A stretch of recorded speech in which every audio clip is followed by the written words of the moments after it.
So if you could be here around 9, that would be great. Okay? Well, listen here.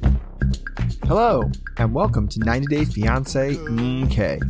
I'm Mr. O, and today Miss H and I will be discussing both Happily Ever After, Season 5, Episode 7, and The Other Way, Season 2, Episode 9. On Happily Ever After, Colt plays to the cameras, Larissa digs into Eric's recent past, Asuelu talks to his mom, Angela orders a pizza for Michael's mom, Paul and Karini move into their new digs, and Americans and Europeans unite in giving Andrei a hard time. On The Other Way, Deavan and Jihoon have major translator app problems, Tim gets the 3rd degree for the 1000th time, Ariella and Biniam check out the Ethiopian hospital, Brittany and Yazan seek out family help, and Kenny and Armando have a moment with Jesus. We'll talk about all the couples, and as always, we'll end with our Students of the Week, class dunces, and life lessons. If you like what you hear, please leave us a 5-star rating or some constructive feedback. And if you also watch Love After Lockup, you should check out our other podcast, Love After Lockup. Okay. Okay, thanks, stay safe and enjoy. Step 1, step 2, step 3, step 4. Okay, hello, Mr. O. Hello, Miss H. How's it going? Good, it's going okay. Chugging along with summer and through this show. Yeah, I know. Things are starting to change a little bit, but I'm not feeling positive about the country as a whole. So I just retreat to the show and I can feel better about myself. I know, right? I feel like that's the basis of me watching reality shows in the first place. It kind of gives me a little ego boost. It makes me feel a little bit better about myself and the decisions I've been making. Yeah, I don't wear a Speedo when I go to the beach, but I know if I chose to, I'd look better than Colt. That's... Amen to that. All right, so let's start off with Asuelu and Kalani. Even though I know you're excited to talk about Colt, we're going to start somewhere else. Okay. So Asuelu, Kalani, and the kids go to the park to play with the kids. Kalani is frustrated because they haven't reached any kind of resolution, and she feels like she's just battling a teenager. Asuelu admits that he was in a bad place because of the canceled trip to Samoa, and he finally tries to talk to Kalani about their California trip. He starts by saying that walking away was not a smart idea and he was wrong. He says he is sorry for telling her that Samoan women are better than her. Kalani thanks him for the apology and thinks that it is progress, but then says that words are empty and meaningless if his actions don't change. She points out that when he has apologized in the past, it doesn't actually change anything. Asuelu says she does the same thing, and Kalani gets a little irritated and tells him that this apology is about him, so let's focus on that. He says that he will learn from the past and show her that he won't do that, and he wants to give her a hug, and Kalani accepts a hug and a kiss. Asuelu says he feels happy and excited that she's accepted his apology, but he is still homesick. He then brings up his family that is living in Washington and asks if they can go and visit his mom and half-sisters who are living there. Kalani agrees as long as Asuelu will promise not to throw her under the bus during any disagreements and to not leave like he did in California. Asuelu agrees and says that he wants her to be his bus driver. Kalani is a tad skeptical and says she just hopes he follows through. Kalani gives us a little background that things have been strained with Asuelu's family because none of them made it to the wedding. They video call with Asuelu's mom and sister. Asuelu's mom is feisty and kooky and tells us that she's a lazy in America. She just eats and sleeps and waits for death. His sister warns that Asuelu better be taking care of Kalani and the family. His mom sides with Kalani in not taking the kids to Samoa. She is excited to see the grandbabies and welcomes the idea of a visit, but she also tells him that she needs money. His mom says that she is more important than his car. She demands $1,000, and Asuelu says he only has $500. He immediately goes back on his word and throws Kalani under the bus, saying that it's up to her on how much they can give.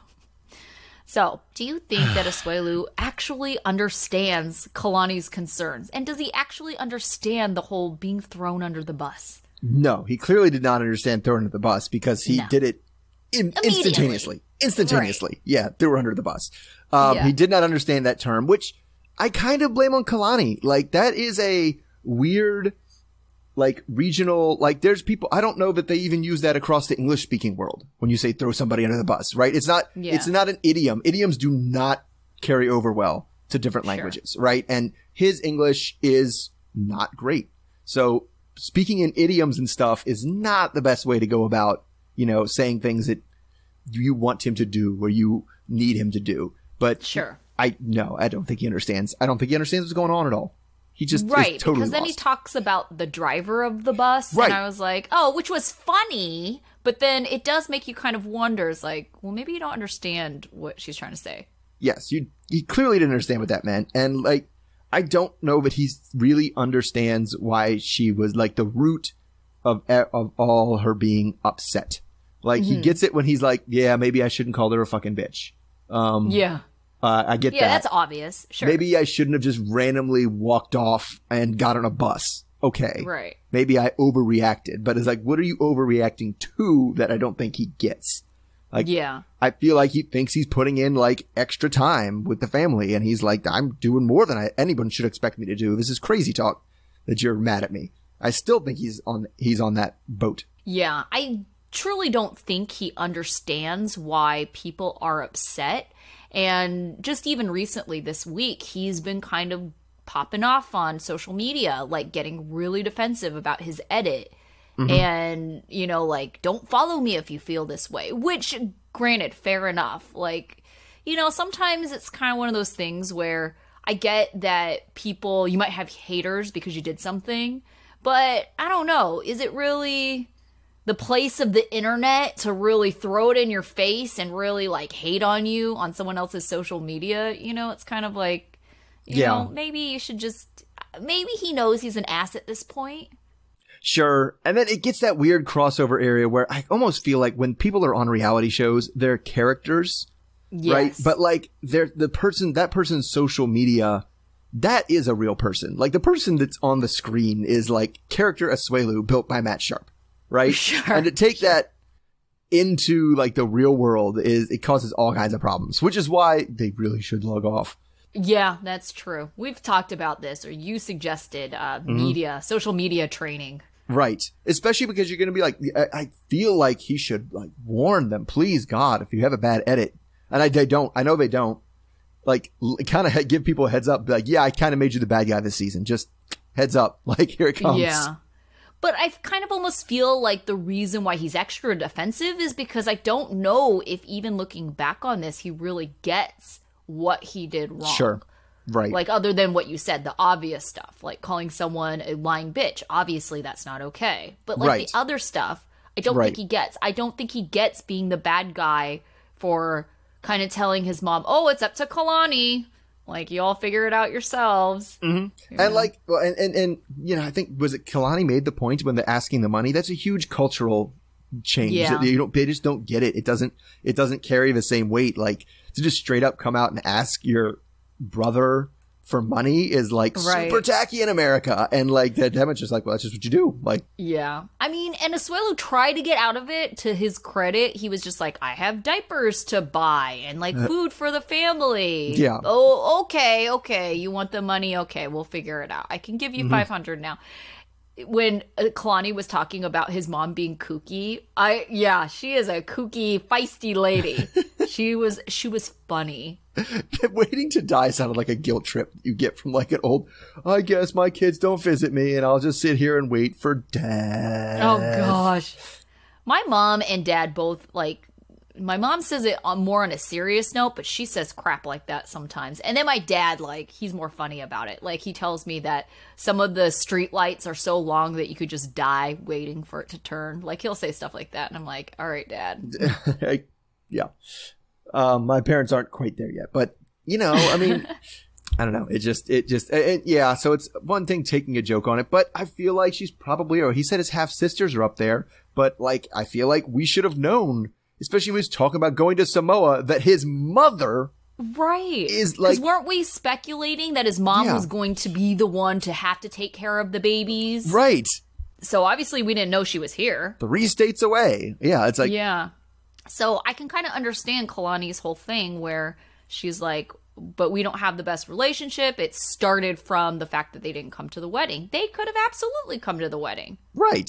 It's just like you said, it's not even coming across the country. Like it's like Utah to Washington, which I know the states out there are way bigger than the states over here. Oh, they are. But I mean, you could still drive. Right. I mean, it's not if you didn't want to fly or it was a cost thing. Sure. Like you could still drive. I mean, it's not easy, but you could have.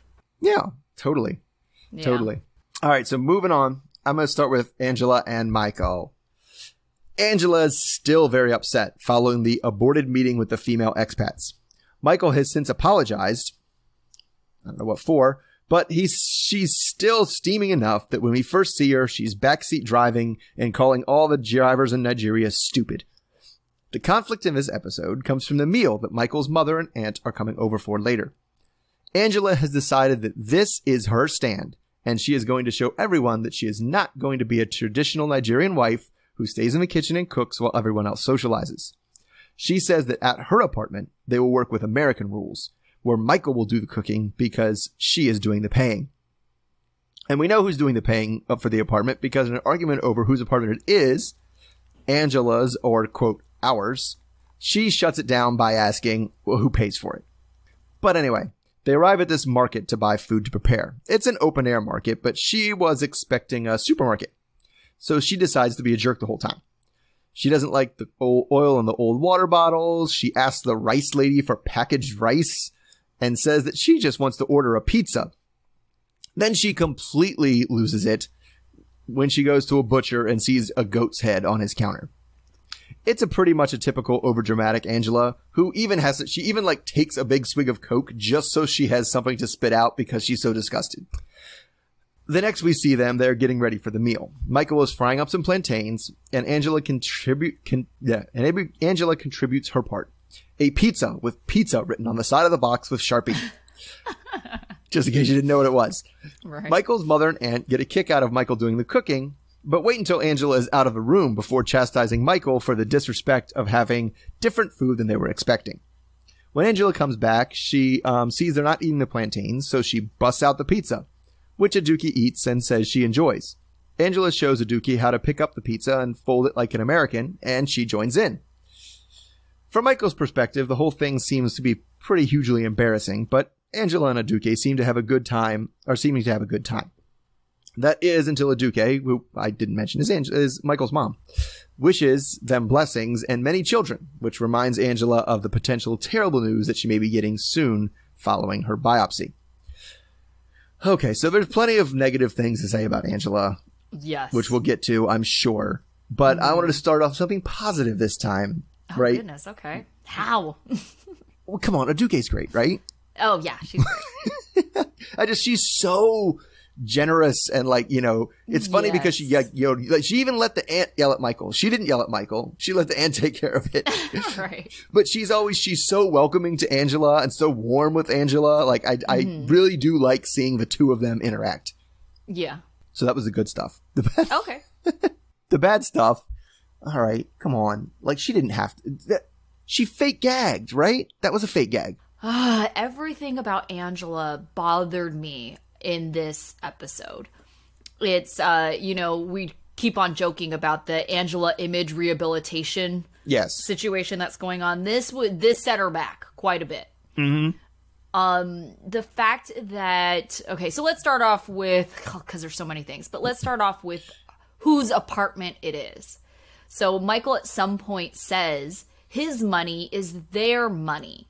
Mm-hmm. And I don't think he's that wrong, especially because she won't allow him to work. Right. And so it's almost like you're paying someone for companionship. She is paying him to be her 24/7 hotline, her moral support. And so, yes, you don't have all the money in this situation.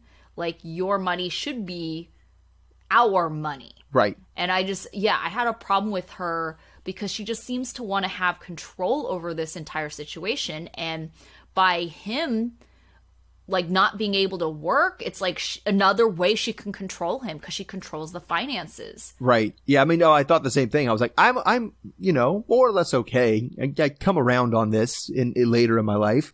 I'm okay with like, you know, a couple having separate finances and having, you know, your money and my money, and we work something out and we pay for things. That works for people. But, and I get being like, oh, no, I worked hard. I paid for this. You know, I did more. I can get that up to the point where the only reason they don't have money is because you will not let them earn money. Then you can't hold, no, it's my money, I'll do what I want over their head anymore. Oh, absolutely. Their situation is definitely a little bit more unique. Because usually, isn't it the other way around? Like, oh, certainly. Please, get a job. Please work. That's what we hear from everybody else, yeah. We're like, oh, but you're taking care of us just fine. It's like, oh my God. Right. And this is, like Libby and Andrei. Right. But this is, if you tell somebody they can't work, you can't then also say, but it's my money and I'll do with it as I please. Because once you've told somebody not to work, now you've put them in a situation where your teammate and then the money comes in as yours, as is legally like seen by courts, right? And that's why like a lot of, I don't know, prenups fail and things fail. Like you can't tell the wife, no, you stay home with the kids, I'll go work, and then when you divorce, take all the money. That's just not fair. So the other thing that really annoys me about Angela is she keeps on saying, well, I'm American, like all Americans are like her. Because according to her, American rules mean that women never do anything by themselves, because she was making it sound like the only way she would be in the kitchen is if Michael was in there helping her and it was all 50-50 in the kitchen, or if anything, Michael's the one cooking. Like, that's the American way? Not really. I think she was going with the American way of one person buys the food, the other person cooks the food. And so she's still holding the money thing over his head. Be like, well, if you didn't buy the food, then you better help prepare it or like do the preparation. I think that's what she's going for, the American way, because no, traditionally it's not like some sort of American tradition that, yes, the men do the cooking in America. Of course. Everyone knows this. This is the way it works. Like, obviously not. I feel like, women traditionally, even in America, have done the cooking. You know, nowadays it's kind of more of a logistic thing, right? It's kind of like, who is home to cook? You know, because men and women are working. Who gets home sooner? You know, who's able to cook? You know, so yeah, that's why my dad always did the cooking in my house. Yeah, so it's like different factors, and so it's like you can't really say that's the American way. I wish you would just quit saying that. It makes us all look and the awful. thing, like, all look awkward. And I promise you, not all of us would gag over a butcher shop. Yeah, like, oh my God, the meat. Oh, we've never seen this in America. Thank God for the USA. Like, I've been to a butcher before. Like, and I live in America. Yeah. So the one thing that she says is, she's like, don't you know that I'm a hypochondriac? And so I was kind of like, well, if you're a hypochondriac, that means you know that you're not actually sick. Yes. I feel like once you've gotten to the point where you said, I'm a hypochondriac, then you're like, so, you know. Like, yeah, you know you're faking the problem. It, and that it's just in your head. Yeah. Right? So, yeah. It's like, do hypochondriacs technically know that they're hypochondriacs? I feel like they don't. I feel like they shouldn't, because if they did, like... then it would really be Munchausen's, I thought. Right. I'm not sure what the difference is, honestly. Well, Munchausen's is you're acting sick to get attention. To get attention. Right? And hypochondria is they're acting sick because they honestly always think they're sick. Yeah, but there's always a little bit of, you know, just because you're paranoid doesn't mean they're not out to get you. Kind of thing. Like, you can also be so paranoid you're getting sick that you actually do physically make yourself sick. Oh, sure. Yeah. But yeah, that was a weird statement. And the pizza box. I was just like, what is happening right now? Because you saw it in the background, so you didn't even see the top of it. And it was just like some kid with a Sharpie, just like you said, writes pizza on it. I was like, that cannot be the official pizza box. Did the kid with the Sharpie do it, or did production like dig up a pizza box and was like, write pizza on the side of it? We need to be able to tell it's pizza. Right? Yeah, but that's like a legitimate pizza. It was, and I was really confused if she was able to obtain a pizza in Lagos, which is not surprising. Lagos is a gigantic city. Sure. Of course you're going to be able to get a pizza in Lagos, right? You're going to be able to get tacos there too, I'm sure. Like, literally everything, right? But then the mom was like, pizza? What bread is this? I've never seen this before. Like, that just seemed out of place to me. Yeah. I felt like how she was kind of treating Michael and that whole dinner situation was just disgusting to me. Oh, it was. It was like she was doing it on purpose, like out of principle, she is going to embarrass Michael, go against their culture, and it was almost like an insult. It definitely was. I mean, because it would have been one thing if she was like, no, I'm going to show him the American way, and I will give you the traditional American way of being too busy to cook and ordering a pizza. That's that's totally American cultural tradition. Right. But to then be like, no, I'm going to make you have it's almost like, why didn't she put him in a pink apron? If she was just going to go all out, because that's what she was doing. She was like, look at the control I have over him, making him cook in front of his mother. Ha ha ha. Look at that. Like, do a little dance for me, Michael. Right. She was definitely trying to demoralize him. And, you know, maybe if it was a different culture, that wouldn't have any effect on him. But the fact that in his culture, like, that isn't his, quote, place, it isn't right for her to humiliate him in front of his mom. And just even how excited she got about it before it even happened. She's like, I'm going to open the door. In America, women open the door. And again, another made-up American cultural tradition. Yeah, I can't wait to see the look on his mom's face when she sees this. You know, it's just like all for fun with her. And I just don't think that's right. I don't think that's her respecting their culture at all. No. I mean, there's one way to respectfully disagree with their culture. A way to bring my culture into it, respecting their culture. And basically doing a na at their culture is not it. Right. Absolutely not. So, I don't know. The Angela image rehabilitation plan isn't working out so well for them But she might have cancer, Miss H. So we had to end that. We had to end with that just so we could be like... Sure. Yeah. Well, you know, I hope she doesn't, but I don't think that really changes any of this. This disgusting behavior has nothing to do with her potential cancer, you know? That's true. Yeah. Okay, let's go ahead and move on to Colt and Jess and Debbie. So they all go to meet Jess's family, and for some reason, Colt thinks a polo shirt and a dinner jacket is the appropriate attire for this meeting. Jess thinks that Debbie likes to fight, so she is worried that Debbie will not get along with her family. She gives them one last quick warning as they walk into the backyard that her family is crazy, as she starts whoop whoop to greet them, and Debbie also joins in. Silvio, Jess's dad, tells us that Jess has never dated an American before. It sounds like he just wants whoever is dating Jess to not be using her for her body and to lock it down with a proposal. Debbie is happy to be meeting Jess's family, as she never met Larissa's family. Jess is trying to tell Debbie about the Brazilian kiss greeting as Debbie awkwardly goes in for a real kiss with Silvio. Yeah, Debbie then thinks Silvio is weird. They drink beer and eat chicken hearts, which Debbie politely tries. Debbie recognizes another Brazilian dish on the table, and Jess takes that moment to announce to her family that Colt's ex was a Brazilian girl. Silvio then asks about Larissa, and he wants to know how long Colt was married. How long has he been divorced? Why did he get divorced? Colt tells everyone he wasn't looking for love, but then Silvio asks him if he's just using Jess for revenge, which prompts Jess to ask Colt what does he want with her. Colt says that he wants a family with her. He tries to tell Silvio that Jess is the best person he has ever met. So Silvio accepts Colt. Jess's Aunt Giselle says that if they get married, that she insists that it happens in her house. Debbie is just now freaked out that this trip will turn into an engagement trip and voices her concerns over how fast they are moving. Jess gets defensive about her relationship with Colt. Debbie is asking what the big rush is. Jess doesn't really answer the question, but instead starts telling her family in Portuguese how Debbie does everything for Colt, even though he's 34. At one point, she sticks her hand in Debbie's face, and that's a wrap. Debbie says she's done. Things get heated as Jess seems to think that this is some kind of amusing game. Colt tries to calm her down and tells her to go easy on Debbie, who has remained pretty calm during this whole exchange because she doesn't want to make a scene in front of her family. She says it reminds her of Larissa. Debbie tries to excuse herself back to the hotel. Silvio's take on it was that Debbie wants Colt all to herself and that she is way too bossy. And this just in, the sky is blue. Colt offers to walk Debbie to the cab to send her back to the hotel by herself. Colt says the night isn't about Debbie, but it's about Jess and her family, so that's why he chooses to stay.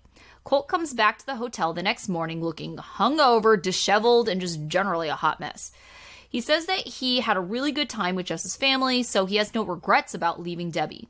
Colt is clearly on the struggle bus as Debbie airs her grievances of Jess's behavior the night before.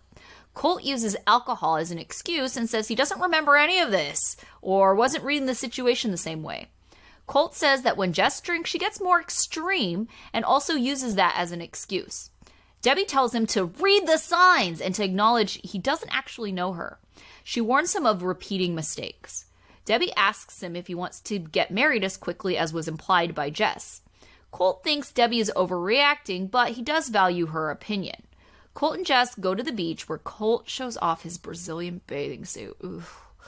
Jess says she wants sex with Colt all the time as she maniacally laughs. I don't get it. Yeah, that's just like, ooh, I like eating this poop. That's my favorite dinner. Just poop. Like, nice analogy. Like you can say that, but I don't believe you. Yeah, right. He then confronts her about sticking her hand in front of his mother's face. Jess defends herself and calls him a baby boy. He tells her that's demoralizing, and he's a grown man who has a job, was married, and pays the bills. He then turns it around and says, well, you're a daddy's girl. Colt says that without him, his mom would have no one and that she just doesn't understand. He tells her that she needs to have more patience with his mother. They end the argument by saying they love each other, and that was that. All right, so that actually, I kind of have a feeling what you're going to say then. Do you really believe that Jess is that sexually into Colt? She keeps on talking about him like all the time. I mean, I guess it's possible. I mean, there's people who are into weird stuff, like, and what category of weird stuff is Colt? I don't know. It's like what's the female version of a chubby chaser? Like, that's it, right? Isn't that what it is? He's a chubby chaser, but it's like, it's not even that he's chubby. He's just got a weird body. It's not even like masculine at all. No, I mean, there's a lot going on there. Like, I said this before, I'm bothered by his weird patchy beard. Like, that he doesn't maintain well. And like, but I mean, I don't want to talk too much about the Brazilian bathing suit, because he clearly was like, he knew what he was doing when he put that on. Us. He was trolling us. He's absolutely super trolling us. Yeah. Yeah. I have like a conspiracy theory. Like, I feel like these two got together and they're like, hey, let's pretend that we're in this relationship. Let's pretend that we are super into each other. Let's pretend this for PR sake, for just exposure, like fame whoring. Yeah. Let's like get a season on the show. Season out of it. Both get paid. Yeah, because I mean, the rumor is they get paid a lot more for Happily Ever After than they do for like the original 90 Day Fiance. And so, he's making more money. And I feel like that would make sense why she keeps on saying she loves having sex with Colt every 2 seconds, is because, part of their deal would be, how can we make me look better? Kind of like the Colt image rehabilitation program. Well, I mean, you say that, but then he goes full classic Colt at the dinner. God. Just classic, like his mom and his girlfriend screaming at each other and him going, wait, hold on a second, everybody. Oh, gosh. Just calm down. Yeah. And it's like, I fixed the situation. Like, that's like the whole, that's like. Yes, that was him and Larissa all the way. But, I mean, maybe Jess and Colt are in on it, but their families aren't. Because you're going to get true, dramatic Debbie coming out, like, raw emotions. And, that's what's going to make the television show. Right. So it's like, my conspiracy theory is that Colt and Jess are in cahoots, because I find it very difficult to believe that someone is that obsessed with having sex with Colt. Like, I can understand why you're with him and that's just a result of being in a relationship with him. It's just a thing that you kind of like grin and bear it. But to talk about it as excessively as that. Yes, I can even see you would enjoy it if it was somebody you truly cared about and truly loved, and you would see past a lot of stuff. But she's just like, oh no, I saw his body and it made me horny. And it's like, did it though? Did it? Yeah. It's like, all right. Maybe you would be really into like an older lesbian lady. Like, I feel like that might be your type. Wait, whose type? Who's Jess's type, not yes. Colt's type. That might be his type too. No, actually, Colt, he has a specific type. I mean, it's out of his league if we're talking about physically, but Yeah. You know? So, I mean, I couldn't get Debbie, because the other thing he was trolling us with too is the weird hungover. Like, he put his hair God, like his that. hair looked ridiculous. But that wasn't a natural hungover hair. That was like, oh, I'm going to make myself look hungover, so let me just move my hair up and be crooked, make my glasses more crooked than they usually are, and go, I'm not feeling great today. I'm hungover. I drink a lot with Jess's family. What in the world was he wearing? And come on, they were like halfway through the dinner and he was already blackout drunk. I don't remember that. Like, come on. He's like, I don't remember this conversation. It's like, you were right. You were trying to break it up. Yeah. And so he wants us to believe he was blackout drunk at that point in the night. Come on. I don't buy it.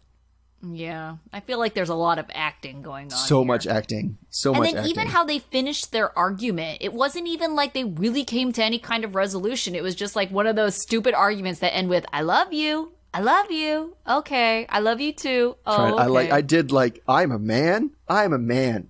I'm not a boy. Why did you call me a boy? I'm a man. Yeah. He gets really upset by being called baby boy. Yeah. Well, it's because he is one. Yeah, he really is. All right. Let's go to Paul and Karini. Okay. So we first see Paul with his 2 dogs in the car. He had them boarded at a training facility while he was in Brazil, which raises more questions than it answers. Like, how did he pay for that? Did he plan on boarding them indefinitely? Was he going to send them to Brazil? We'll get there. But anyway, he's on his way to set up his and Karini's new home. After they toured the 2 trash trailers last time, a small modular home opened up, which was a much better option for them. It's kind of like a standalone studio apartment, and it's pretty small, but it's the best they can afford. He does some work to try to get ready for Karini and Pierre, but he's Paul and he's clumsy about the whole thing. He struggles to get the window shaker air conditioning in. He scrubs the fridge and then realizes he didn't get a mattress and whatever. He gets it together. Then he goes and picks up Karini, who is anxious and excited to see their new place. And when she gets there, she's actually quite pleased. She tells us in an interview that what she really wanted were basically 4 walls and a place to call home, and this place checks those boxes. The one thing that's missing for her, though, is curtains or blinds on the windows. So Paul tries to temporarily fix it by shoving some pillows into the window frames, and they all kind of get settled in. So it was a pretty short scene with them. So, you know, this is one of the ones, he was not a bad husband this time. Good Paul this time. So there's not really much to talk about because it was so short. So, not counting dorm rooms, where's the smallest place you've ever lived? Oh, my place in D.C. It was like a shoebox. It was smaller than that place, 100%. Really? Like, you could literally touch my kitchen from, like, I wouldn't even have to get out of bed. Like, I could have cooked food from my bed. Which was concerning when I cooked, like, bacon, because it's, like, bacon splatter on your bed. Yeah, that's weird. Yeah. That's definitely the smallest place. But it was cute and comfy, and so... And you didn't have a husband and a baby that you were trying to share it with. Well...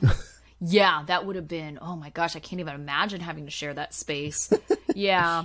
But, I mean, if anything, the one thing you can always say about Paul is that his intentions are always in the right place. Sure. The execution is just so terrible all the time. But I would say for the most part, the place was pretty nice. And it was clean and it looked nice. It looked just as nice as their place in Brazil. Yeah. Even though it was a little bit on the small side. The place in Brazil was not big. No, it wasn't. So, I mean, like, same, you know? But I had a question for you about the shaker AC unit. Right. So, aren't you supposed to, like, bolt those things to something? Like, I feel like that seems like to have it wedged in the window like that does not seem like a stable solution, and I can't imagine. That's actually what provides most of the support is the window itself. So it doesn't. It kind of so sits. You are supposed to wedge it in there. You do wedge it in there, and then that's it. So if you were to open the window, goodbye air conditioning unit. Yeah, pretty much. Oh, so they do have ones that like they do have those accordion things on the side that like stretch out, yeah. But those are that's just to seal like the window. Like they do not provide any support to the air conditioner at all. And those do screw in. You do like screw them into the window frame. But basically it's like the air conditioner sits on the window sill and then you kind of put the window down behind it and the window keeps the air conditioner from falling backwards outside. But that's pretty much it. Like, it's the window that holds it up. And so I have seen people who will actually screw it into the window on top so you can't open the window with it in there. Yes, that would be my thought, is because it's like, well, what if someone accidentally does that? Like, I can absolutely see Karini just not knowing how things worked and opening the window and it falling out. What you'll see if you go to cities, because this is apparently, I didn't know this, not a thing that they really have out there, and they're all over the place here. Is when you go to cities or you go to like old college campuses when they put in the air conditioning after the building, they usually have like, they will install like rack outside the window that it actually sits on. I was going to say, I've seen them. Like, I mean, I lived in DC. There's a ton of buildings that had them, but I just didn't realize that they're just like sit in the window, like wedged in. That just seems really unsafe. And Paul brought up a good point. Like, he's on the ground floor. Any old person who wants an AC unit, just go over there, push their window open, grab it, and go. Yeah, pretty much. Pretty much. So there's definitely, in a place like that, what people would generally do is if they're not home, they take it out of the window. And just like keep it on the floor. Like it is a huge hassle. That's why I don't live on the ground floor anywhere if I can avoid it. Yeah. But okay, my question is, how in the world is he paying for this house? I don't know. It's gotta be more than the destroyed trailer they saw before, right? Yeah. Okay. Yes, absolutely. Yeah. So it's like, where did you magically come up with money? Because wasn't the whole thing why he wanted to live with his parents is because he didn't have money? He couldn't even pay for the hotel for them to be at. His mom was paying for that. Well, this is certainly cheaper. This is certainly cheaper than the hotel. Sure, but he wasn't even paying for that. That's true. So, I mean... That's true. But because you usually when you move in, you got to give them 2 months rent. Yeah, or something, right? A deposit or something. Right. That's why you 2 months rent. Usually one of the months is a deposit. Yeah. But I don't know. He still didn't have a job, but... Oh, gosh. I kind of wonder a little bit if this is like a TLC like advance or if this is like a mom don't say anything to father advance. Oh, yeah. I don't know if we'll find out. If we don't find out, then it was a TLC advance. Yeah, my guess too. All right, so let's talk about Larissa. So Larissa calls Eric on the phone, aka Little Kitten, to tell him that Carmen doesn't like him and she's getting kicked out. He kind of reluctantly offers his space. Larissa tells him that she wants to do the right thing and take things slow and insists that's okay, I can have my own room. He says that he will come and pick her up. Larissa seems to have packed up pretty quickly. They are talking about her moving in, and Larissa tells Eric that it's fine because she will have her own room. They can see each other when they want to, and they don't have to be like twins. Eric says he will lock his door if he doesn't want her to be in there. We find that Eric has another roommate, David, who is concerned about Eric and doesn't think much of Larissa. Larissa tries to connect with David since they have gaming in common. Larissa asks if David has ever played Blow to Born, and David plays dumb and asks her more about it. By the way, that's Bloodborne. Larissa tells him outright that she thinks they will be good friends. Larissa tells David about her probation, and he tells her that if she tries to hit him, he'll just run away. Larissa takes a look at an almost empty room and thinks that it will make a fine castle for the queen, except that animal sitting on the table, which is just a ceramic hedgehog. The queen does not approve, and she asks Eric to take it away. Eric tells her that it's important, and his name is Roll. Larissa says it reminds her of Colt because it is fat and white. Eric just tells her to put it in the closet, she doesn't like it, but she says, I'll take care of it. Larissa has high hopes, and she can see herself living with Eric in that house for a long time. There's more strategic sponsor placement coordinated by Larissa as she meets up with Hannah to update her on her life. Larissa asks Hannah if she remembers Eric, and she says, "Oh yeah, that loser?" Larissa tells her they got back together, and Hannah asks her, "Are you dumb?"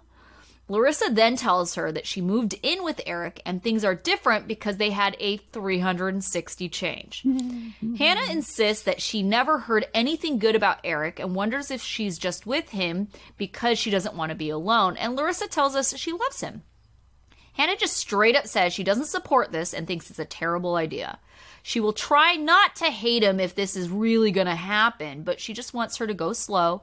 And Larissa says they're like roommates. Larissa says that Eric and her grew up a lot since their break it up, so he could be the love of her life. Later, we get a title card saying that Larissa looked through Eric's phone without him knowing, and she found he was texting someone he was possibly involved with. He was talking shit on Larissa and said that she is a bad mother and she doesn't shower. So Larissa pulls a Larissa and calls the woman to get this story straight. Natalie picks up the phone and Larissa asks if she knows Eric and wants to know what he said about her. Natalie immediately throws Eric under the bus and starts off by saying that Eric is an insult to men. She tells her that she met Eric in Colorado Springs when he was visiting his family.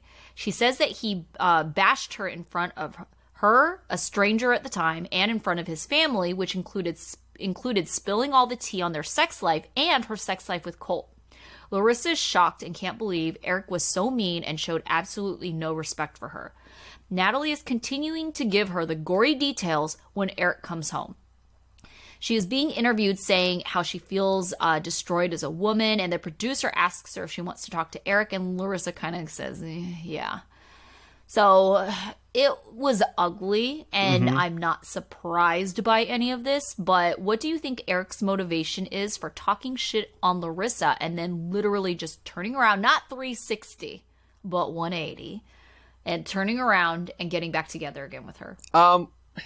Well, we suspect he mostly wants back on the show, right? Yes, Faye more. But I suspect he was closer to where I feel like he was just talking shit because he was mad.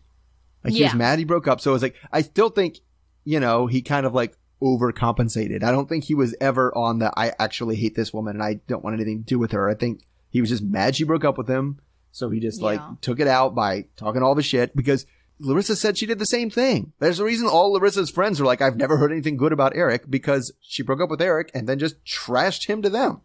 Right. I also think we kind of forget sometimes that Eric is young. He's still in his like mid-20s. Like he's just going to deal with this immaturely, right? And doesn't that seem like something an immature person would do? Yeah. Like you break up. And so instead of, kind of processing that feeling of rejection, you're like, oh, no, I was dumped, but I'm now going to reject you by telling everyone why you're a terrible person. Yeah. So he goes around bashing her to everyone. But at the same time, like not that I agree that he did that. It's absolutely terrible, but it's like he's young. He's immature. I can see how he did that. But how do you go from that to, oh yeah, now I want to be with this person again? I don't know. I mean, is he just horny? That's all I can think of. But I don't think he is. Show, or he's just, because I mean, I guess he does okay. He got this Natalie woman too. Like he has women. He has options.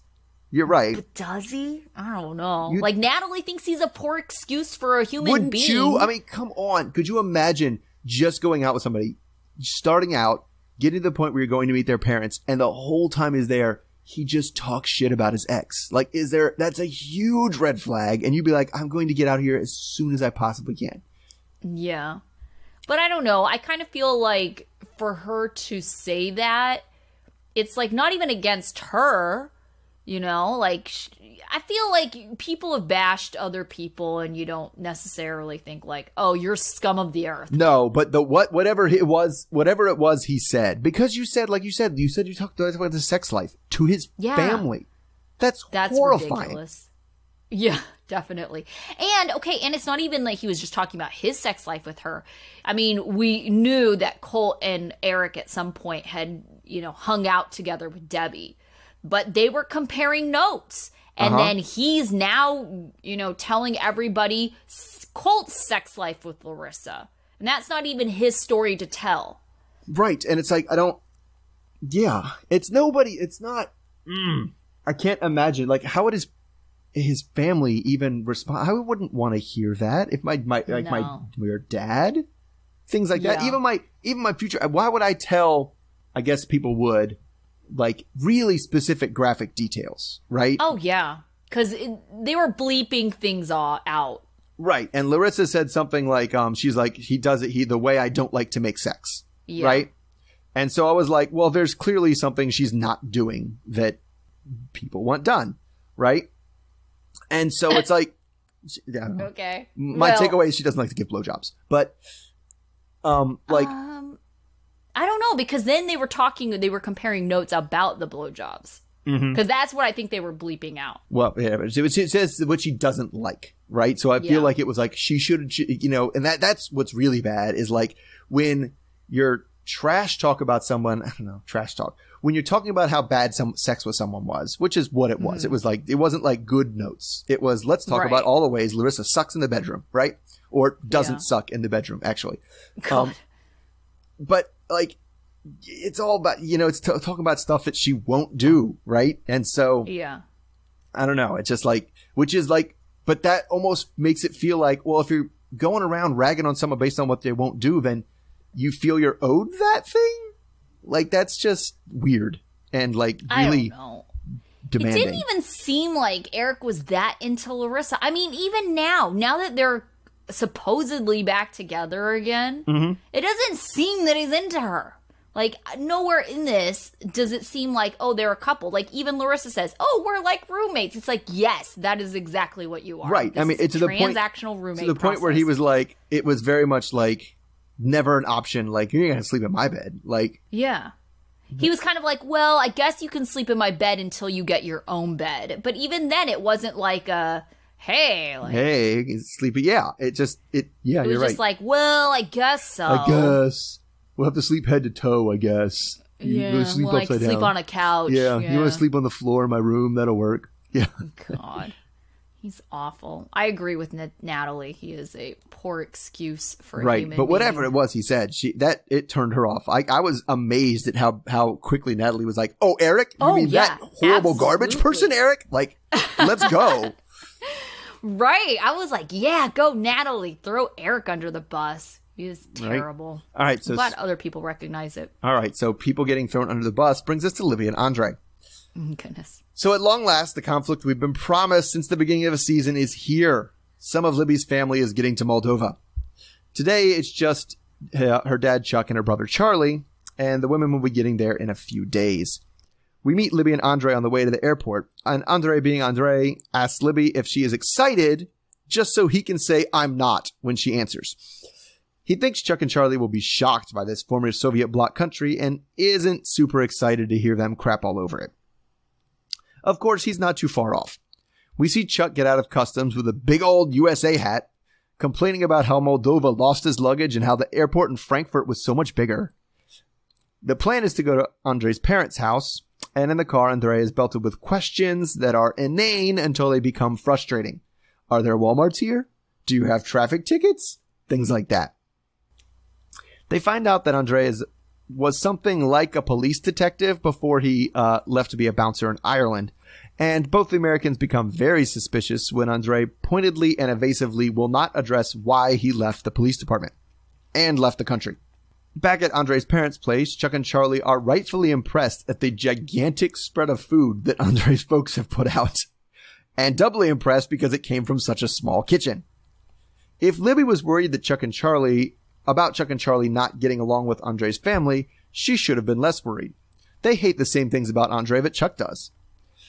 They try to get to the bottom of why Andrei left the police years ago and why he's not working now. Literally everyone at the table thinks that Andrei should get a job, including Chuck, who offered him one. Eventually, Andrei appeals to Libby since they had decided together as a couple that he wouldn't work, and she totally throws him under the bus and says she wishes he would work. Andrei is understandably pissed that she did that, especially since she even says, like, when did she decide that he wanted him to work? And she says, right now, just at this moment. I can change my mind. Eventually, they get into a bigger fight, and Libby says that she's not sure whether she even wants to go through with the wedding ceremony. All right, so, shot in the dark. Why did Andrei leave the police? Oh, goodness. Well, I don't think it's as, dramatic or crazy as everybody's making it out to be. Sure. He very much implied that the conditions were bad, that he was getting paid very little, and that it was a stressful job. He probably saw a lot of shit that he probably doesn't, he's just like, the money isn't worth it, right? And so it's like, we have a specific idea of how police work and how they are here and the conditions of, you know, what it is here.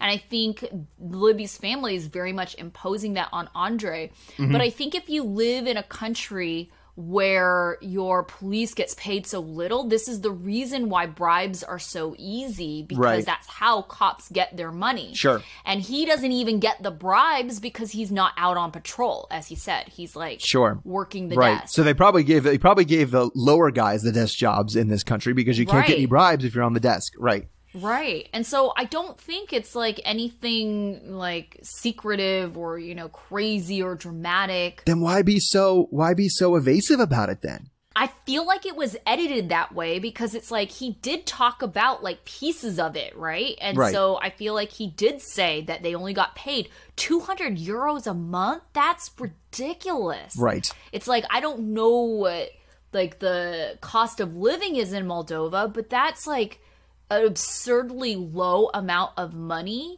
considering that you're supposed to be college educated and that this is considered like a career job. This isn't something that, you know, like requires no skill. Like there's some amount of training in this. And then he also talks about how stressful it was and how unhappy he was. And then he also talks about that the conditions of police are bad. And then he also talked to, you know, it's like all these little pieces that I kind of clumped together into why I think it was kind of scattered all over the place. And so I kind of feel like it was edited to look a certain way. But I also feel like he was also being evasive about it, not telling it because he's just being spiteful to Chuck. Like, I'm not going to tell you. Oh, okay, that's true. Yeah. I believe that too. That is, also a very valid theory and concern. It's like, oh, there's something you want to know that I know? Yeah, I'm not telling you. Yeah, I do feel like he likes messing with them. And so to him, it's kind of like, oh yeah, let them think the worst of me. You know? But then at the same time, at what point is it not self-serving? You know? Sure.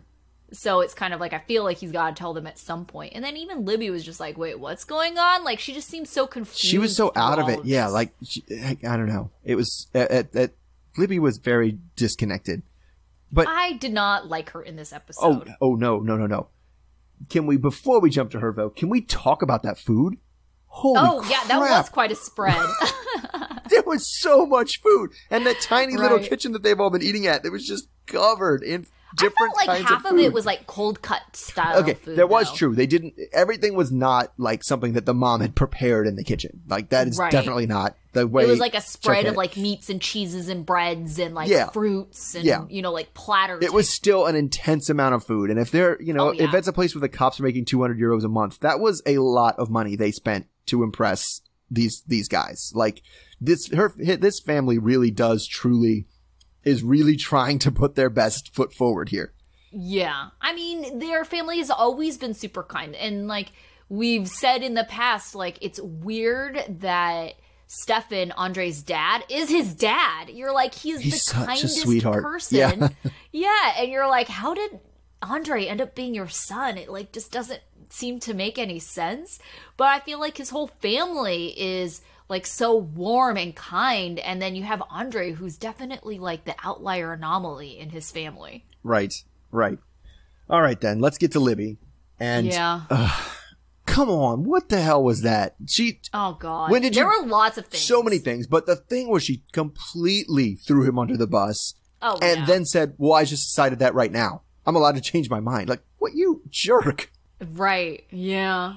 Yeah, but I mean, at the same time, like, I understand her frustration because it's not like she hasn't tried to get him to work before. The problem is that he refuses to work with Chuck. Right. And so it's like, if he doesn't work with Chuck, then his prospects are a lot more limited, and then that's probably where Libby kind of gave up and was like, okay, are you really going to find a job? Probably not. Given, like, I mean, yeah, but my good question about Libby. Could she find a job outside of Chuck? That's an excellent question. Because they always talk about, well, I don't want to be dependent on my dad. Well, he's giving you both jobs. You're dependent on your dad. Right. Like that. Yeah, exactly. If your dad was gone out of the picture, then yes, you're going to have problems. Yeah. So the idea of it, just because she does work for Chuck makes her like, oh, I'm an independent woman who does a thing. No, you're not. Like, and I totally get why Andrei doesn't want to work for Chuck. Like, that's no different in his mind than, well, I can either work for Chuck and take his money, or I could just take his money. Like, either way, I'm completely dependent on Chuck for my money. Right. Why would I work? Definitely. Yeah. So, okay, let's go back to when Libby was picking up her family and they first saw Moldova. I thought it was kind of rude of Libby to make this big deal, like, I can't wait to see my family, I've missed them so much, like, in front of Andrei. It's like, dude hasn't seen his family in, like, Right. what, 3 to 5 years? And you haven't seen your family in, like, a week? Right. Yeah. And you're gonna go on and on. Like, I felt that was kind of rude to say that in front of Andrei. Like, That is true.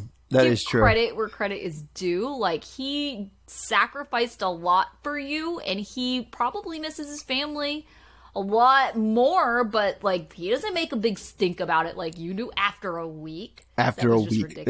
That's a bit like when, like, you know, that's a bit like not complaining about your weight in front of somebody who's, like, clearly much bigger than you. You'd be like, just, you're allowed to feel that way. Just, maybe you don't have to say anything out loud about it right now. Yeah, like, consider your audience. Yeah. Like, is that going to make them upset about things? Yeah, and so then the other thing is just Chuck and Charlie's first reaction in Moldova. And let's keep in mind that it is in November during this time. Sure. And they are like, oh my gosh, it's cold and dreary It doesn't get here. like this is at Tampa. terrible country. It's like, dude, every other place other than Florida is exactly the same in America right now. Like, calm yourself. Right. I mean, it's not like, I mean, I'm sure it was probably warmer there than it was in Boston at the time. Like, oh, yeah, absolutely. So it's like, this is not a Moldovan thing. This is a non-Florida thing. So you can't even, like, blame it on, you know, this is a non-US It's so dreary and gray. Yeah, like, it's yes, so it's cold. winter. Like, yeah, that's what winter is like. Sorry, Florida, that you didn't get winter. You didn't get the memo. But of course, Chuck, the first time he ever traveled internationally, was going to travel with a hat that had a giant American flag on it and said USA. Like, I think they probably made him take his MAGA hat off before he got on the plane, but I was like, or started filming him. They're like, right. We can't exactly film you with that hat. Can you? It's either going to get blurred out. Like, fine, or I'll put on the USA hat. Like, that's just very much in their style of being like, I'm going to travel internationally, but everybody's going to know I'm American. Just in case there was any doubt. Can't have anybody thinking I was Canadian or something like that. I always find it interesting when people get lost bags. I feel like I travel quite a bit and I've never had a lost bag. I don't know if I'm just the lucky one or what's going on. I know it happens, but it's always so weird to me when I see it. I know it's happened to my cousin once when she came back from Germany. And it's not like, it wasn't like a lost bag. Like, they knew exactly where it was. They were just like, yeah, it's on it whatever got misplaced didn't make it to usually it's the bag that doesn't make a transfer. Right? Yeah. If it's a close transfer, like, you might make it to the plane, but your bag doesn't. And so then it comes on the next flight there. So it was like, they knew exactly, like, yeah, it'll be here at 8 tomorrow. And you're like, thanks? That's usually what it is. I think that's what it was, too. It wasn't really a lost bag. It was a delayed bag.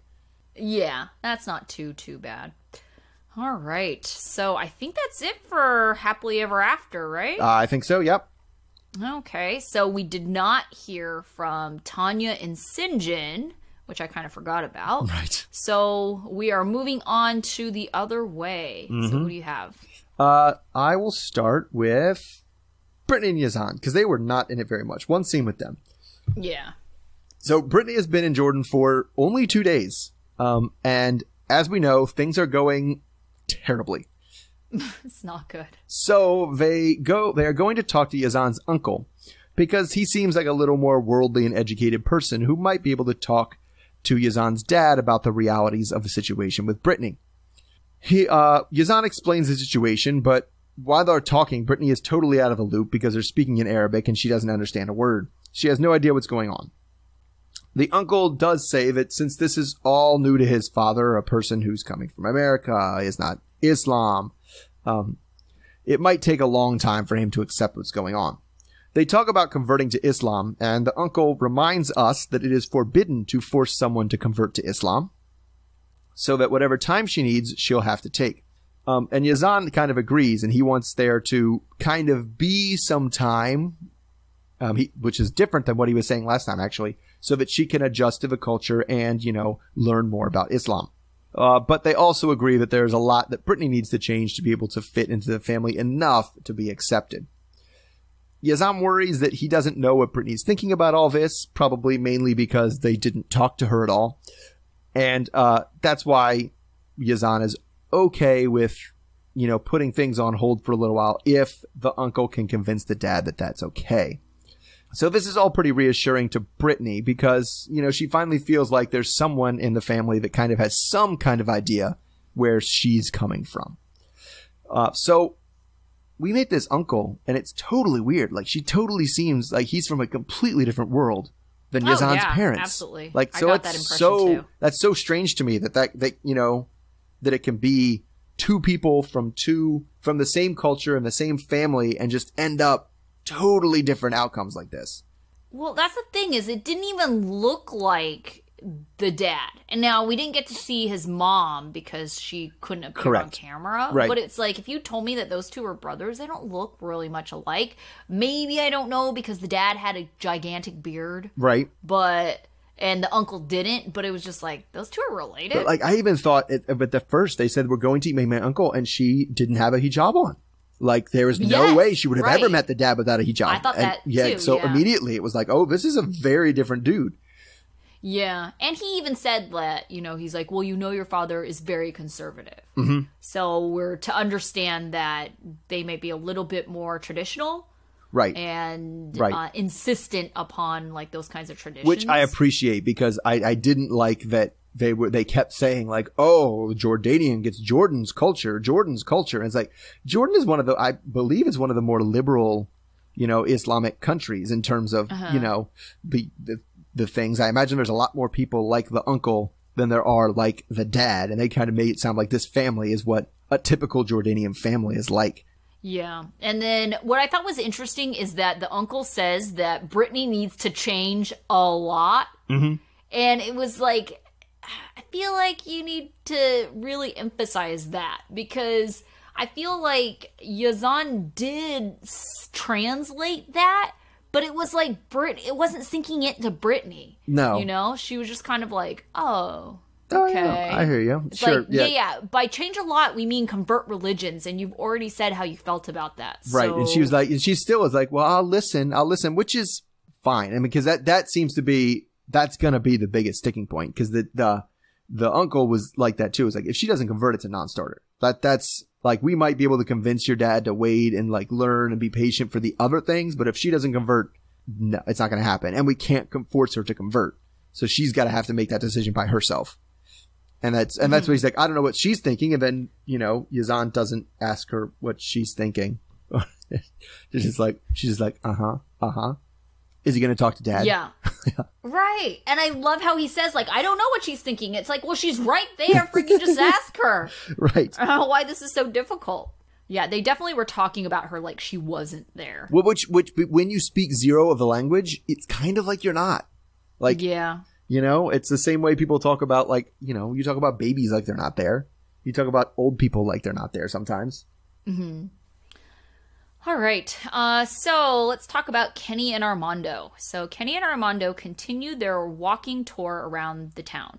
At one point, Kenny tries to grab Armando's hand and Armando rebuffs him. Kenny is slightly taken aback that Armando refuses and thought he was farther along.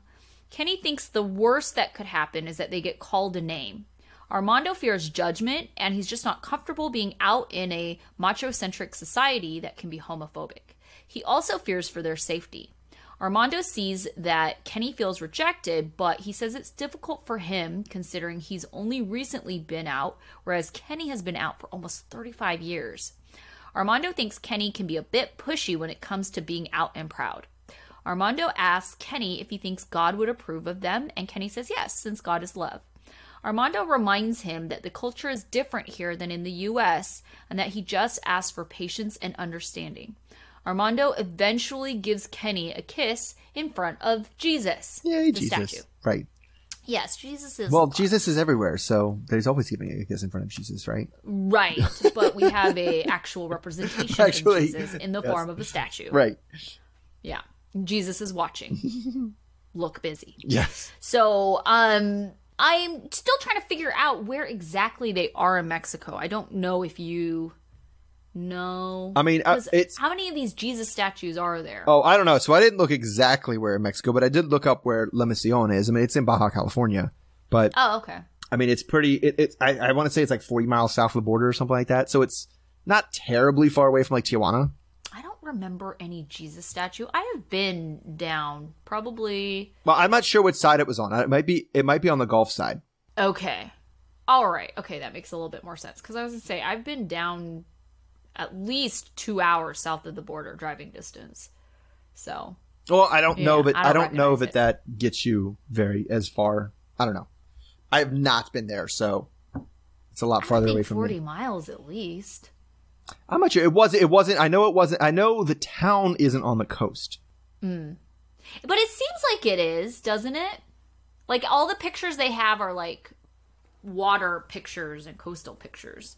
I don't know. All right, but there wasn't a whole lot going on with them. Nothing new, and not a whole lot to discuss with them other than it is kind of weird to think about that Kenny has been out and about, loud and proud, for way longer than Armando's even been alive. Yeah. Yeah, that's... Well, I mean, okay, so Kenny had a... And that I don't want to say we're colored by it, but all things considered, when Kenny came out, right? Because Kenny is... How old is he? 57, So 57. So that means... So he came out like... When he was 19. When he was 19, right? So it's like 38 years ago? Yeah. But the other thing is that would have been in, and this is something they haven't brought up that I thought of immediately, which means Kenny came out at 19 as a gay man in 1982. Yeah, that's not good times for him. Not good times to be a gay man in America. No. Right? No. And so that's something they haven't, talked about or mentioned. And I was like, that's just like a huge thing. Like, I feel like they're missing a giant piece of the puzzle here when we say that. Like, right. But yeah, so it's just been different. And from what at least the story he told us at the beginning is, he struggled with it. But 19, back in those days is still a relatively young age to be like, no, I'm out, totally out. Right? Yeah. Not closeted to anybody at all. Like, I told my parents when I was 19, and he didn't really have many, I won't say none because I don't know his total story, but from what he told us, it went pretty smoothly. Right? Everybody kind of accepted him.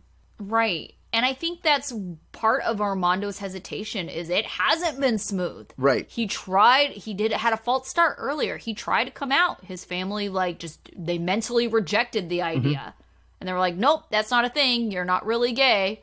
And so he had to go back in the closet until, now. And now he's like, okay, nope, for real this time. Right. And I feel like, it hasn't been an easy transition for him. And so that's why he has all these hesitations. I do kind of wonder a little bit, how legitimate the concern for safety is. Because even Kenny was saying, what's the worst that could happen? They call us a name, right? But what is the worst? Is that the worst that can happen? Because that's a lot worse happens in other countries, I'm sure. I don't know about Mexico, absolutely. but I can definitely... even here. Yeah. There's still hate crimes against gay people. Yeah, absolutely. And right. And so, but that's something that Kenny's been dealing with for ever. And I'm sure it's better now than it was when he was 19. And so it's, gotten easy. Not only has it gotten easier, he's been used to dealing with it, but it's kind of gotten fewer and farther between. And let's be honest, if somebody yells something at Kenny, he won't understand what they're saying anyway. Yeah, that's true. Yeah, I was going to say, Kenny doesn't even know really the basics. So, but you know how it is. I feel like a lot of people know cuss words more so than they know anything that's actually functional in other languages. Sure. Yeah. Yeah. I feel like that's how it I feel like there's probably whatever slur they happen to use for, gay people in Mexico. I'm sure you'd pick that one up real quick if people were screaming it at you all the time. Yeah. Unfortunately. Yep. All right. So moving on. I'm going to go with Tim and Melyza. So finally, Tim has arrived in Colombia. He gets to the airport with Pepe the cat, and Melyza meets him there with her 2 dogs. Neither of them is sure how the meeting will be because of the awkwardness of their situation and because they haven't seen each other in 7 months. Specifically, Tim knows that every other time they got back together before the cheating, it was all running and kissing and jumping and, you know, hugs and kissing and everything. But he's pretty sure that's not going to be in the cards. When he does come out of customs, she smiles, they walk, they have a hug, they have a kiss. But no running or jumping. Next, we see Tim and Melyza. Oh, then they have to pack all the stuff into the car because she brought the smallest car possible, and he struggles to get his 6'4" frame into the car, let alone the 2 suitcases and 3 animals. Next, we see Tim and Melyza walking around the city and taking in the views and getting some street food. The town is way hillier than Tim had anticipated. Where was he from? Wasn't he from, like, Iowa or something? Someplace. No, he's from Texas. Oh. Like outside of Dallas. Alabama, Texas, right. Still pretty flat, depending on what part of Texas. But it's a hilly city. And they're getting some street food before they sit down to have a beer. And Melyza wants to talk about the cheating. She wants to hear all the details, and he kind of goes into it. It was talking and flirting, and then she came over, and he thought he could keep the line, and then things had happened, and blah, blah, blah, blah, blah. So she calls him selfish. She kind of points out the parts of the story that don't make sense. And eventually he just kind of runs out of things to say. He was like, I don't know what else to say about it. This is the way it was. And he's disappointed that he keeps having to have this conversation over and over again for like an entire year. So, okay, so let's just start with there. What do you think about her trying to get to the bottom of things here? I feel like there is something that she is missing from, like, understanding of the situation, and it isn't the story. And I feel like that's what Tim keeps on thinking it is. Like, Tim keeps on thinking, to his defense here, like, it's because that's how she's asking it. Mm-hmm. Tell me again about what happened. Tell me again, like, why you did this. Tell me again, like, what exactly you did before, during, after, you know? And so from Tim's perspective, he's just recounting the exact same story over and over and over again.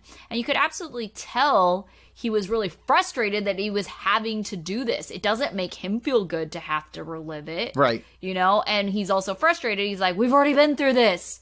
Like, kind of feeling. Yeah, so I was like, it struck me as something, it's so super common for people who get cheated on. Like, that is intensely common for them to be like, I just need all of the details, right? If I just have all the details, I can make it make sense. And so I need to know everything. And it's one of those things that, like, when you go to a therapist, they will tell you, stop worrying about the details. The details are not going to help you. They are not going to help you see it. And the hardest hurdle that she needs to get over is she will never understand why he did this.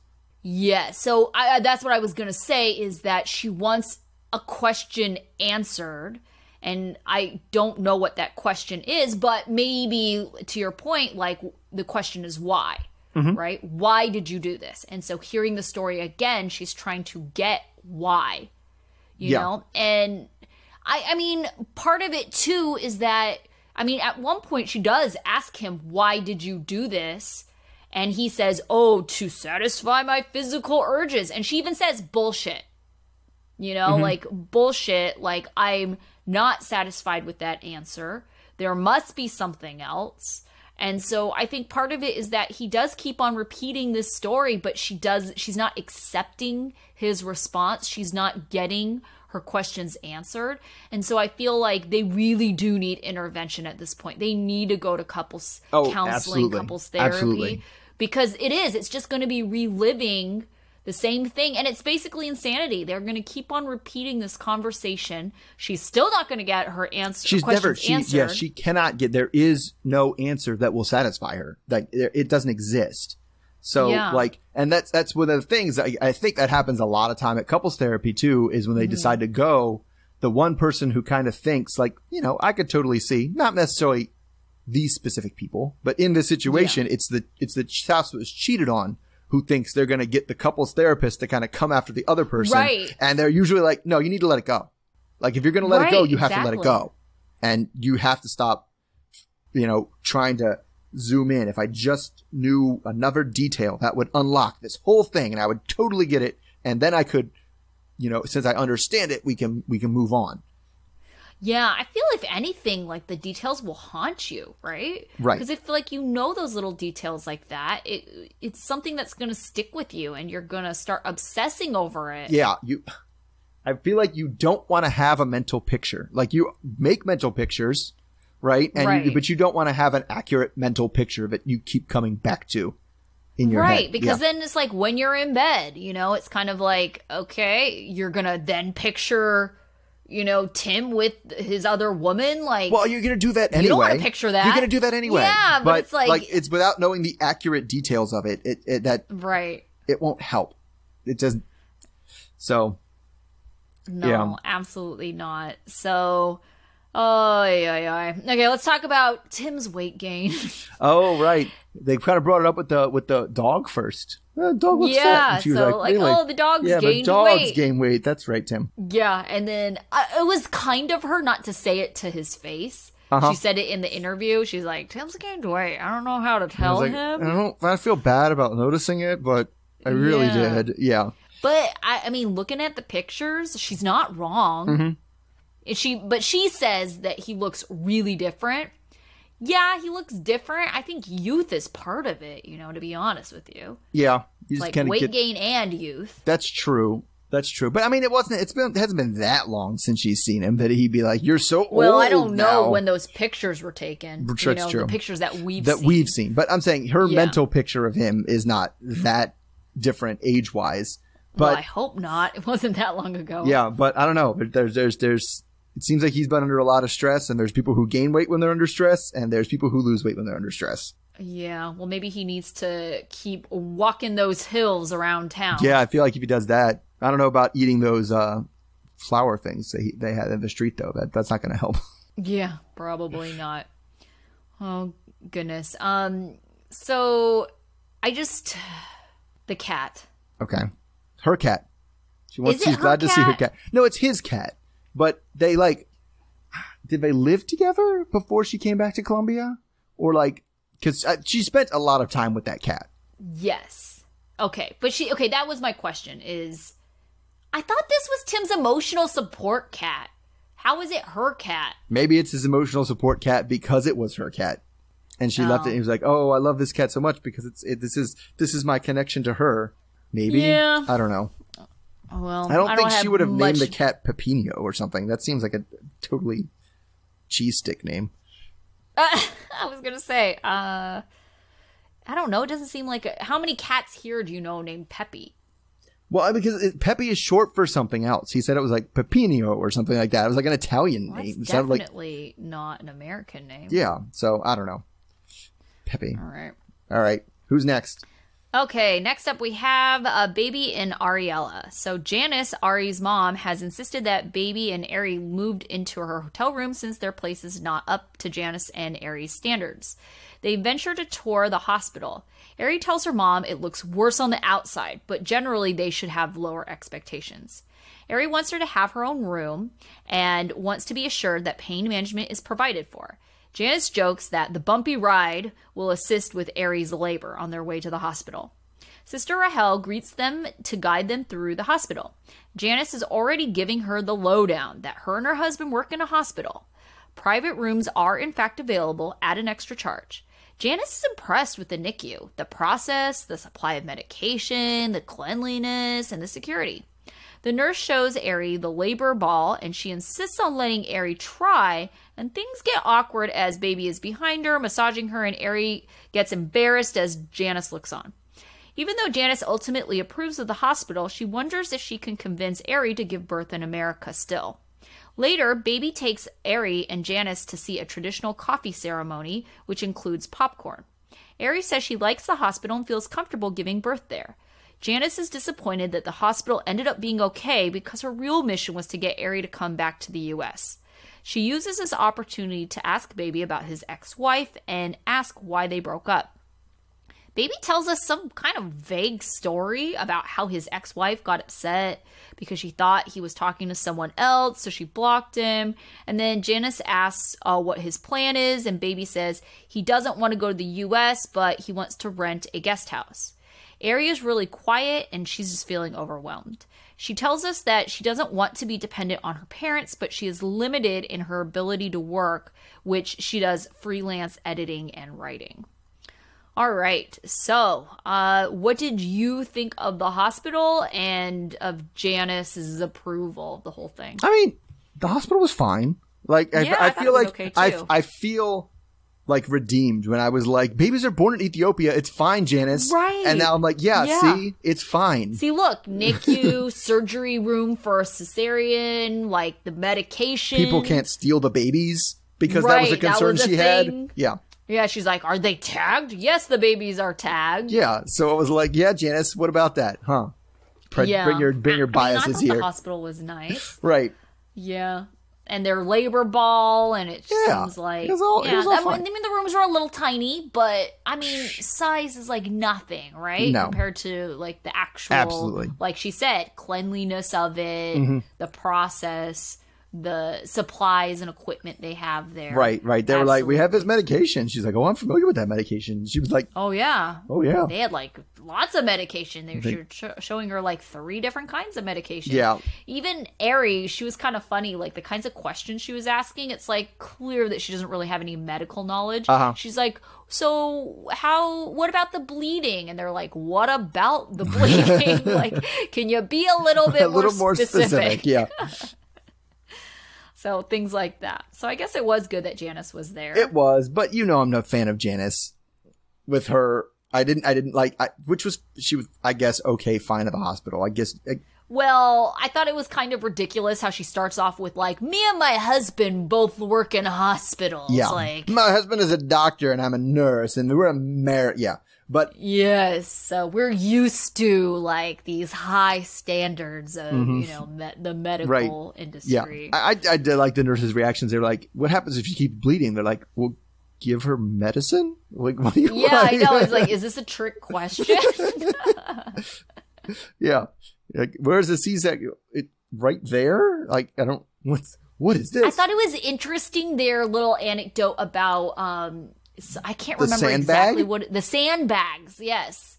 They're like, oh, the sandbags. We'll put a sandbag on your belly to help with the contractions. It's like, is that a thing? They said it's something they try if it's natural before they, move on to the medication. I'm like, I'm all for it. I mean, that's not the only thing they try, but absolutely they want to try naturally. But it's like, well, is that a thing here? Like, because there are plenty of women, and there's like a whole industry for it, who are trying to do the whole birth thing as naturally as possible. Sure. Do they have sandbags here? I didn't remember seeing sandbags at the hospital. I've been there for 2 births. But the yoga ball is super common. Like every delivery room has a yoga ball now. Like that's totally on board. And there's like all kinds of like, they give you all kinds of like positions and like stuff to try. But I don't think I've seen a sandbag. That's a new one, because it's not necessarily doesn't necessarily the way the contraction goes. I don't know is that way. I don't know that the muscles are north and south like that. I don't know. I'm not a doctor. Yeah, neither am I.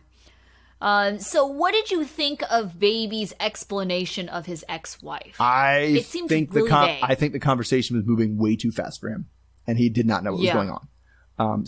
That's my thing. Is it's hard to tell what he was being evasive about and what he was just like, oh crap, let me translate this into English. And by the time he got it out, it was on social media, and she thought I was talking to, and she's like, well, what are you talking to? How did you know she was doing that? And it was like Janice was like 3 questions down the line, and he was like, yeah. He's like, wait, well, I forgot what the first question, and I forgot what I was saying to you. Yes. And so, because I definitely felt like it was very fragmented. Like, it was like, wait, how did you go from being blocked on social media from you were talking to someone, or there was a misunderstanding about you talking with someone? Well, okay. We say that like we haven't just seen, baby girl Lisa with her and Usman with their repeated, with the females on your account, and I'm blocking you now, and then you block me before I can block you. Like that. Maybe she was a baby girl Lisa type person. Who knows? Oh gosh, yes. Maybe it was baby girl Lisa. Oh, maybe that's where baby got his name. Baby and baby girl Lisa together at last. Yeah. We all know that's not right. Oh, please no. He doesn't. No one deserves that. this baby doesn't deserve. Baby seems like a sweet guy. I don't want that for him. He does. There's something like very genuine and endearing about him. Yeah, I mean, it was very different from the way they kind of got introduced at the beginning of the season as like, oh, he's a dancer like a the thing / personal trainer / this. I thought he was going to be like a player, right? And like, no, he seems that's what I thought too. Like he seems pretty genuinely sweet, right? Right, and it like he genuinely seems to want to make Ari happy. Like even with this whole house situation, he's just like, "Oh, whatever you want." Like he just seems like such a sweet and genuinely sweet guy. All right. So our last couple, yes. Last couple is Deavan and Jihoon. So Deavan wants to show her mom a less disastrous part of Korea, so they go to the market. It's different from a traditional American market, because there are a lot of different shops selling all kinds of different things like fish, chicken feet, toys, and slippers. Drusilla seems to be having a grand old time looking at all the live and dead animals to sell, meaning that Deavan and her mom have to keep saying, "Don't touch anything," over and over to her. They sit to have a meal, and they struggle to order. They try to order the most popular thing with beef and rice using the translator app, but what comes back is some unidentified vegetables and insects. Now Deavan is coming, and then we have Deavan going over to have a talk. Oh, I'm sorry, I skipped the part. At that point, Deavan brings up what she's thinking about doing with Jihoon, and she says what she needs to do is talk over Jihoon's finances with Jihoon's mom specifically, because she was the one holding the money before she makes a decision. Devan's mom says if it was her decision, they would have been on the plane already. So now we see Deavan going to come over to talk with the whole family about Jihoon's financial situation. Jihoon feels very guilty and can't bear to face Deavan when she gets there, and that she kind of feels like he's ignoring her, so they start off on a bad foot. We start with the translator app, and the translator app was something today. The parents try to apologize for not being financially supportive themselves, but again, the translator app gets in the way, and Jihoon kind of says you can't translate anything that long. That one wasn't too bad. It just kind of was distorted. Oh my gosh. They start having the same conversation they always have, and clearly the dad didn't know about the arrangement where the mom was keeping the money. And she keeps saying, "You lied to me," blah, blah, blah. Then the translator app just goes completely haywire. Like, it says, first of all, Jihoon starts to get very frustrated when it translates, "I was afraid I would waste the money," as "I'm going to waste the money." And then it starts saying something about birds and islands. and then I think the funniest one, this is the fun, I laughed so hard at it. It changes. Jihoon says, "Give me one more chance." And it says, "Even if the sun looks at the bridegroom." It just is like, let's just pick some Asian sounding poetry and just spit that out because I didn't get it. This was seriously so funny. I cannot remember the last time I laughed so hard at this show was during this translator app like debacle. all the birds have left the island. Like, what? It was so ridiculous. It wasn't even anywhere close. But anyway. Yeah. Then they just give up on the translator app and start yelling at Deavan in Korean. Who is... Oh, that's not funny, though. It wasn't as funny, but she's getting very unnerved because Jihoon was just so frustrated. He started frustrated. He was so frustrated with this app. But then Deavan gets the translator app back, and she says that you scammed me, you lied to me, and my life is ruined now, which actually gets Jihoon's mom to smirk, and then Deavan says, "This is not a joke," and then Jihoon just has had enough, and he storms out. So, well, I think he misunderstood. I think he thought she was calling him a joke. Yes, because he even said, "I am not a joke." Yes, that's true. That's true. So he took it as her calling him a joke. Mm-hmm. All right. So of all the things, we laughed so hard at this translator. Yeah. Did Sharp Entertainment go out and find, did they go to Amazon and get the 1-star translator? Definitely. Don't get the 5-star one. Get the 1-star translator. I think that's just how it is. I mean, let's be real here. Google Translate isn't even 100%, right? Now, granted, it got really bad. And now, granted, I don't know because I don't speak Korean. It could have been like the word for bird is like really close to the word for money. So it makes kind of sense why it would say that. But I don't know, from the only speaking English part, for seeing what was on the screen versus what came out of the app was so hilarious. Really funny. Yes, it was so funny. I was like laughing at it so hard. And then you like feel bad because it's just like this translator app is making everything worse. The fact that he says like, I didn't want to, and he translates to, I will waste money. It's like, no, that's like significantly changing the meaning of what he said. Yeah. Whereas one is like an apology and the other is like, what are you doing? Right. I honestly do think that, and I think she trusts it. I don't know what it is, but you can see when he says it, like she has a shocked face, like you're going to waste the money instead of just being like, well, that doesn't make any sense. That must have been the translator. Did you just say? Why would she think it's wrong, you know? Why would he say, I plan on wasting money? Well, I don't know. From her perspective, he's just yelling and getting mad, and it's kind of like, maybe it's a defiant, like, I will waste the money. It was totally a thing where he was getting super frustrated with the translator app, and she kept taking that as, he's mad at me. Yeah. But, okay, so actually the thing that bothered me the most was actually Deavan, right? Mm-hmm. My life is ruined now. Come on. Yeah. Is her life ruined? I don't know. It depends on your definition of ruined. If your life being ruined as in my life savings are gone. When I say something's ruined, I mean it's garbage and we can't use it anymore. Okay. I feel like that is a very literal definition, and I feel like that would apply to, I think, how most people would kind of consider it. But, you know, people can be dramatic too. Right. And that's what it was. It was a joke because she said that, and I honest to God, because we talked about Jihoon's mom last time. She really doesn't take a lot of crap, and she is not a dramatic person. She's like, get off your ass and do something. Yeah. Right? So when you when somebody's like to her, like, my life is ruined, she's like, you're 23 years old. Shut up. Your life is not ruined. Right. Being ridiculous. But I can see how Deavan, like, takes from the perspective. Okay, and then once again, like, okay, so what? Her life savings are gone. Her life she's only been working, 7 years of her life at most. Mm-hmm. Right? So 7 years of savings. Yeah, that sucks, but that's not like a life ruiner.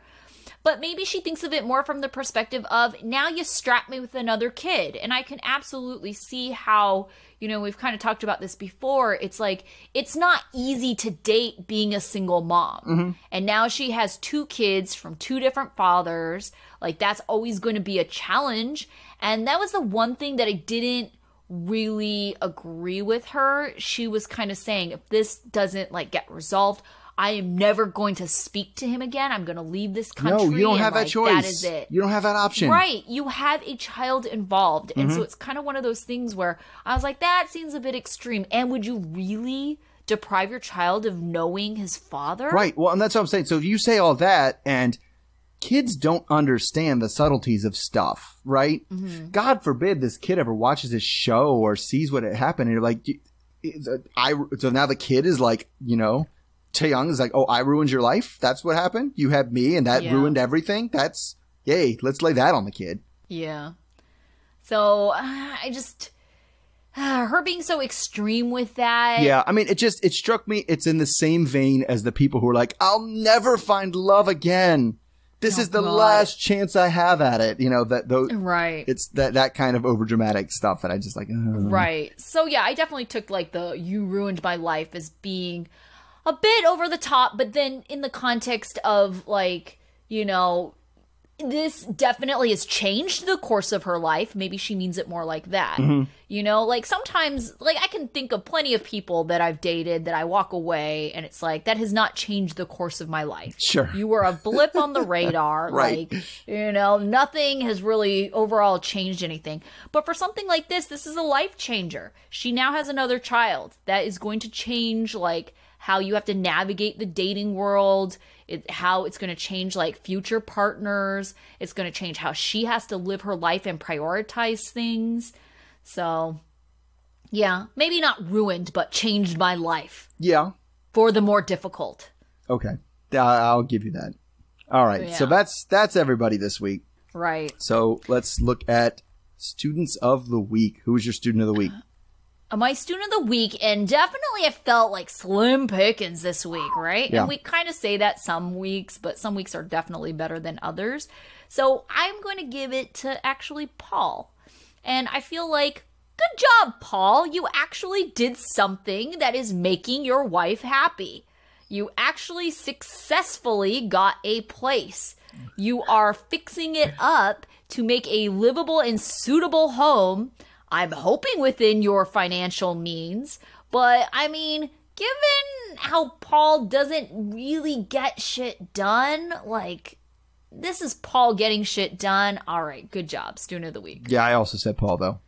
Oh, you did? Okay, I thought I was going to be the only one. No. I thought it was going to be the cheese standing alone here. No, I went with Paul. I mean, you're right, because they're really, everybody has some major flaws that they came through them, definitely. especially main cast. And then, you know, our supporting cast this week was like Devan's mom. Right. No. Yeah. Oh, like Devan's mom. She was, oh, look, chicken feet. Do you want to eat one? No. Like, No. But she's not adventurous at all. No, she onions. She like ate these are onions. Oh my God, what is this? Oh, an onion. Oh gosh. Yeah. She did not eat, was it silkworms? I think so, yeah. I don't know. I'm not sure. I'm not sure exactly what it was. Well, it was funny because that market super reminded me of, like, in my neighborhood, there's a Lottie Plaza and a H Mart, like, across the street from each other. Oh yeah. And I was we have like, H Marts too. Yeah. That's weird. And so it really reminded me of that, because you go and you're like, oh, look, groceries and phone cases for some reason. And, oh, look, fabric. Okay. Sure. Yeah. Yeah. Oh, and there's a food court. I don't personally know how I'd feel about the bug eating either. Mm-hmm. I mean, I think it's one of those things where I can't look at it because then I'll picture it, right? Right. If I just like kind of close my eyes and eat it, I think I would be okay. But I just don't want to look at what I don't I'm know. eating. I could do it. Because in my head, I would justify it, you know, as a true Marylander. Is a bug really that much different than a crab? Right. That's actually fair. At the same time, I don't know if I really want to see, like, eyes on crabs either. Yeah, you do. They look at you. Yeah. Right there. Yeah. Oof. Yeah. Not really into that either. Okay. All right. What about class dunce? My class dunce was Libby. She just completely, like, I feel like I'm not always on board with Andrei, but, like, when it's a fight between everybody and everybody's kind of ganging up on him, and it is an agreement you made, right? It is something that you had decided as a couple that he would do this to bet, like, at that point, decide to tell him, nah, I want it to be different. Like, that's not cool. Like, that's one of those situations where you should be expected to kind of have your partner's back. And, like, she didn't. Like, and it was because her dad was there. If it was anybody else, she might have backed it up, but she couldn't stand up to her dad. And her dad was like, well, don't you want him to work? And of course she's going to be like, well, yeah, I want him to work, Dad, because you're dad. Yay. Yeah. All right. My class dunce, I went with Angela. I just thought her attitude toward this culture and trying to, like, basically humiliate Michael in front of his family, like, intentionally, it was just disgusting to me. Sure. And just class dunce. And then her whole thing with, I'm a hypochondriac, bleh, bleh, with the goat She didn't head. have anything. Like, She wasn't even gagging and didn't have anything to spit out. So she took a swig of the Coke so she could open the door and, like, bleh. Like, yeah. So fake. Like, so fake. It was so dramatic. Yeah. Yeah. So, not into that. All right, what about your life lesson? So I know that Eric is a jerk, right? And Oh, God. we don't like what we found out, and Larissa probably was better off knowing it. But don't go through your significant other's phone. Like, if there's a reason you feel like you have to, then that's a conversation you need to have.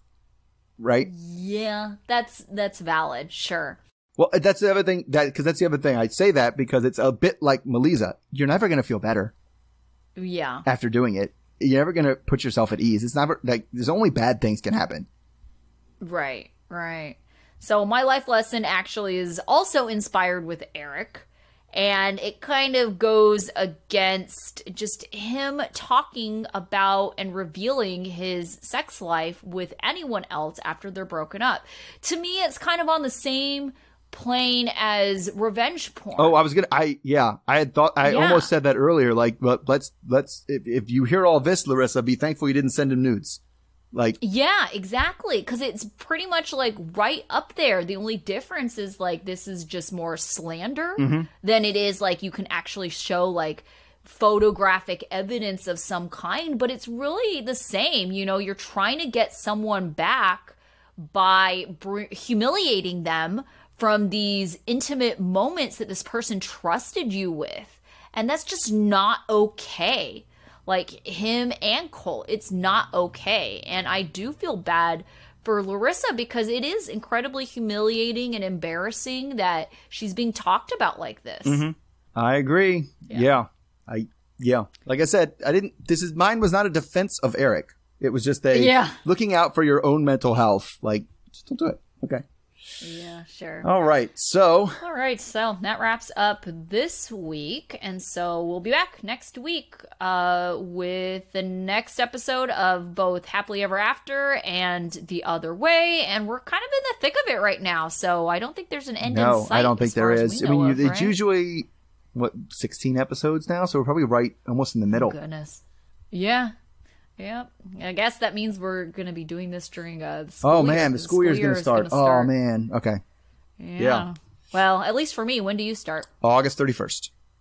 Okay, so I start a couple weeks before you. We start on the 19th or the 20th, whatever that Monday, Tuesday is. Right. So, yeah, it's going to be some late school nights for us then with the recording. Right. Hopefully, Mike. We'll see how that hopefully goes. Hopefully, don't give me first grade class. But we'll figure it out. We'll be here for everybody. Yep, we will. We will.